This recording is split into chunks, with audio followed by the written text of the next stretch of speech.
Wala pa nga.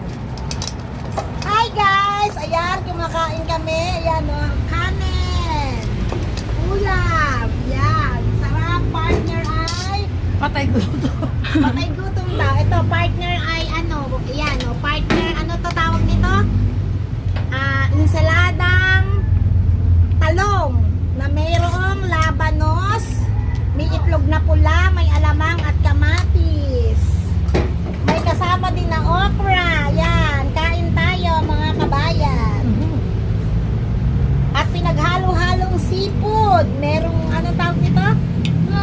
Crabs. Meron ding hipon. Ano tawag nito? Sahong. Ayan, mga kabayan. Kain-kain lang.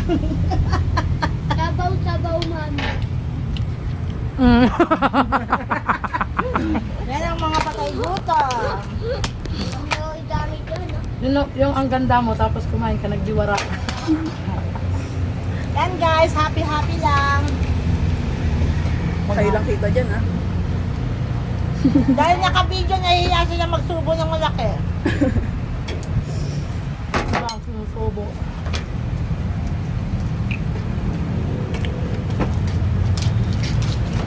Taway ka ng buhok. Kailangan naka-verbal ako. Madaya, maayos si Mami. 45. Sabi niya, dudyutin. Lang tawag. Tuwalya. Yan, pasensya na kayo. Medyo makalat ang aming kapiligiran kasi nandito kami sa bukid. Yan. Ito ang kain bukid. Mag-hi ka naman dyan. Kaya sa amin, hi guys! guys. Ayos. Nadamay ka. Kabinig nila. Kain pala. Ubus na ngayon. Kain pa. Hi pa. Ha? Yung ano, ganito. Yung tamang tubig. Hindi ako lang naka-video, hindi pati kayo. Ayoko nga. Yun o. Kaya nakalap man nakikita. Uy, nakita. Ay, makita ko ng jowa ako dyan, ah.